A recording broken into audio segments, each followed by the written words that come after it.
चला तर मैत्रिणींनो, खास उपवासासाठी आज आपण एक नवीन पदार्थ बनवणार आहे। तर मी इथे ना 1 वाटी भगर घेतलेली आहे आणि जेवढी भगर घेतली ना त्याच्या अर्धी आहे ना आपण शाबूत तांदूळ आहे ना भिजत टाकायचा आहे आणि तो अर्धा 1 तास भिजून द्यायचा आहे छान।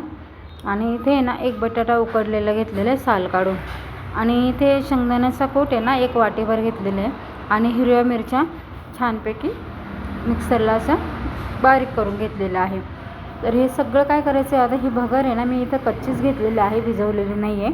कारण कसं आहे ना मैत्रिणींना, भिजवून जर टाकले ना तर छान येतात डोसे, पण कसं असं नरम होतात, आणि न भिजवता जर टाकले ना तर छान असे थोडेसे कुरकुरीत होतात। त्याच्यासाठी आहे ना मग मी भगर न भिजवता घेतलेलं आहे। आता ही भगर आणि शाबूत तांदूळ आहे ना छानपैकी मिक्सरमधून बारीक करून घेतलेले आहे आणि त्याच्यामध्ये ना शेंगदाण्याचा कूट, मिरची पावडर आणि तो बटाटा आहे ना छानपैकी ना असं किसून किंवा असं हाताने स्मॅश करून एकदम असं बारीक होईल, त्याच्यात जेणेकरून मिक्स होईल असं करून घ्यायचं आहे।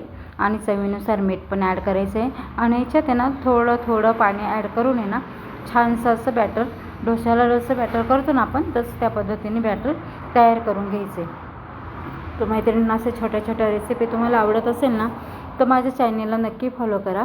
तुमच्या एका फॉलोने ना मोटिवेशन मिळते, आणि हो, ज्या ताईंनी मला फॉलो केलेलं आहे ना त्यांचे मनापासून धन्यवाद।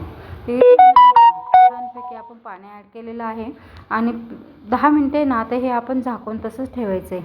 त्याच्यानंतर मी परत ते घट्टसर झालं होतं ना मग त्याच्यात परत अर्धा ग्लास पाणी ॲड केलेलं आहे आणि थोडंसं असं पातळसर करून घेतलेलं आहे। आता तवा पण छान गरम झालेला आहे, इथे किंवा तेल आवडीनुसार तुम्ही त्याच्यावर टाकायचं आणि ते बॅटर आहे ना आपण चमच्याच्या साहाय्याने आहे ना त्याच्यावर सोडणार आहोत। हे पहा, छानपैकी असे डोसे तयार होतात। आणि मैत्रिणींना याच्यात हिरवी मिरची थोडी जास्त टाकली ना की चटणीची पण आपल्याला गरज लागत नाही, तसेच पण खायला खूप छान लागतात। किंवा आपण खोबऱ्याची चटणी बनवू शकतो, किंवा शेंगदाण्याचं झिरकं वगैरे बोलतात ना बिना हळदीचं, ते पण आपण मिरची किंवा आणि मीठ आणि शेंगदाणे भाजून त्याचं वाटण करून त्याचं साधंसं झिरकं पण याच्यासंग खूप छान लागतं। किंवा बटाट्याची भाजी पण शेंगदाणे घालून बिना हळदीची, फक्त मिरची शेंगदाणे घालून ते पण छान लागते। तर मैत्रिणींनी ह्या पद्धतीने आपण हे बॅटर टाकल्यानंतर 2 मिनटं झाकण ठेवायचं आहे, थोडंसं वरून तेल पण ॲड करायचं आहे छानपैकी। हे पहा कसं मस्तपैकी असे मग नंतर पलटायचे आणि हे पहा किती सुंदर असे हे जाळीदार डोसे आपले तयार झालेले आहे। व्हिडिओ आवडल्यास नक्की लाईक, शेअर, कमेंट करा मैत्रिणींनी।